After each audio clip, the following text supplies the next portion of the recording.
In my last video, I covered the beautiful gorges and rolling hills of southeastern Ohio. Hawken County is near the pinnacle of natural beauty in Ohio, and it was a real pleasure to explore this part of the state, which is typically known for its flat farmlands. Today, I'm back in an entirely new geography of the United States in a place that I've visited 3 times. This county is number 19. This is St. Johns County, Florida.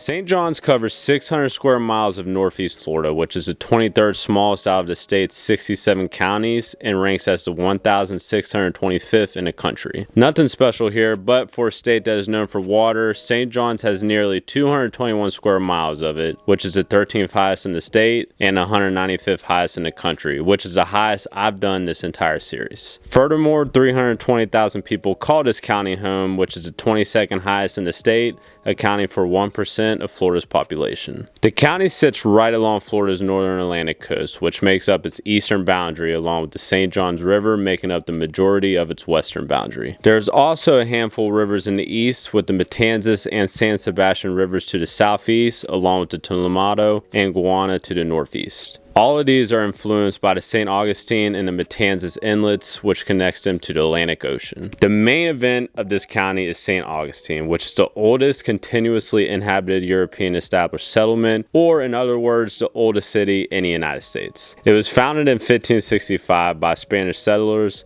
and changed hands several times over the centuries, even serving as the capital of Florida for a considerable time. The city is absolutely beautiful, and I personally believe it has the best architecture in the state, mimicking a Spanish-style city in the street patterns and the building designs. There's a ton of structures I'll go over that you must take time to see, starting with the Cathedral Basilica of St. Augustine. Built in the 18th century, this gorgeous cathedral sits right at the beginning of St. George Street downtown, and it probably sticks out more than all the other buildings in the city. It's personally my second favorite building to look at while exploring the city, and you can see it from so many different places throughout town. Next, we had the Treasury of the Plaza, which sits just east of the cathedral. It was built in 1927, and it hosts weddings along with other events. Continuing on, we had the private liberal arts university of Flagler College. It's just north of the cathedral, and you can simply walk around the grounds on your own, taking in the cool water fountains, or you can do a more informative tour. The Leitner Museum, which sits just south across the street from Flagler University, protects many artifacts of the city, teaches you history of the area, and was once a resort. Taking a break from the buildings, we had the Bridge of Lions that connects St. Augustine to Anastasia Island. This is a drawbridge, which is cool, but it's also one of the best spots to view sunset with the city as the foreground. Another cool church is the Grace United Methodist Church, which is a little bit northwest of downtown and is in a much more quiet part of town. Last but definitely not least, we had the Memorial Presbyterian Church, which is my personal favorite and is what I believe the most beautiful building in the city. The designs are just so unique. I love the blue collar dome. The tan bricks as the secondary color just fits perfectly, being around all the windows. It's just absolutely stunning. Another big plus is it's super easy to park by because it's outside of downtown and there's barely anybody over here. The main shopping district in St. Augustine is on St. George Street. The lively street that gets extremely packed has a ton of food, souvenir shops, historic buildings, and so much more. While St. George Street is where all the action is, Magnolia Avenue is where all the natural beauty is. Up in the northern reaches of the city, the beautiful street is lined up with 100-year-old oak trees and was once featured on National Geographic. You will find some peacocks here just walking around on the street and on top of people's homes, which is so random but a fun addition to visiting the street. While of course it's definitely okay to come visit, please be respectful as people do call this road home, so be mindful of that. As you drive across the Bridge of Lions over to Anastasia Island, you make it over to a whole other part of St. Johns County that is more quiet but has a ton of things to do. The highlight of all of these is the St. Augustine Lighthouse, which was built in 1874. This black and white striped lighthouse with the red top is really pretty and is one of my favorite lighthouses I've seen. For some thrill, you can climb the 219 steps to the top, which I did, and you can learn about things like when the lighthouse swayed back and forth from earthquakes up in Charleston, South Carolina, which is a bit unnerving to learn about as you climb.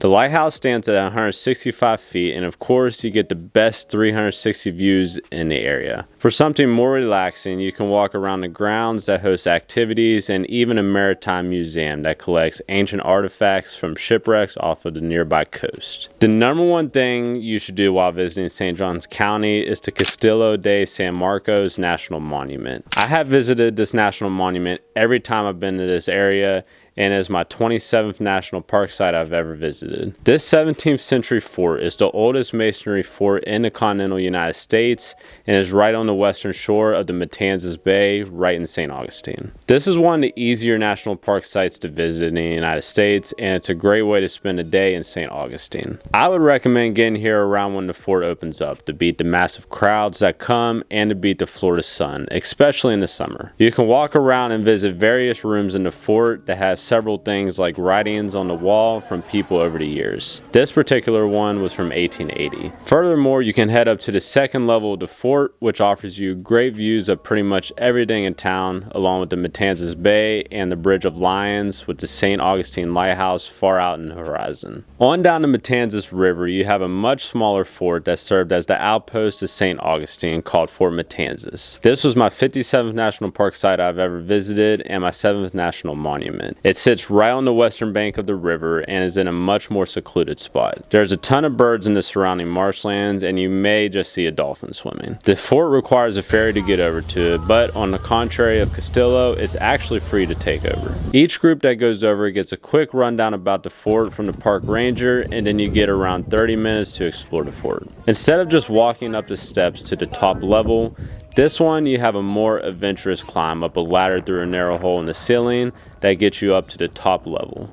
There are 3 state parks in St. Johns County, with all 3 offering something different than the others. Way before the American Civil War, did you know that Florida was actually a safe place for slaves to go? Here at Fort Moe State Historical Park, there was once a fort that protected these slave-free settlements to the south. While today it's just a replica, there is a museum to learn all about this time in history, along with a short film. You can even walk along this cool boardwalk that takes you out over a marshy landscape, which I was able to see quite a few birds. This is my 39th personal state park I've ever visited in the United States and my 9th in Florida. Now in this county, nature definitely takes more of a backseat to history, but there are still quite a few spots that are worth a visit. One that rises among all the others is Favorite Dyke State Park. This is my 45th personal state park I've visited in the country and my 15th in Florida. I came before I owned a kayak, so I just walked on a few trails in the park, but it's a great place to get out on the water. It's amazing that I've made it this far through a video about a county in Florida that is on the coast and haven't mentioned a beach.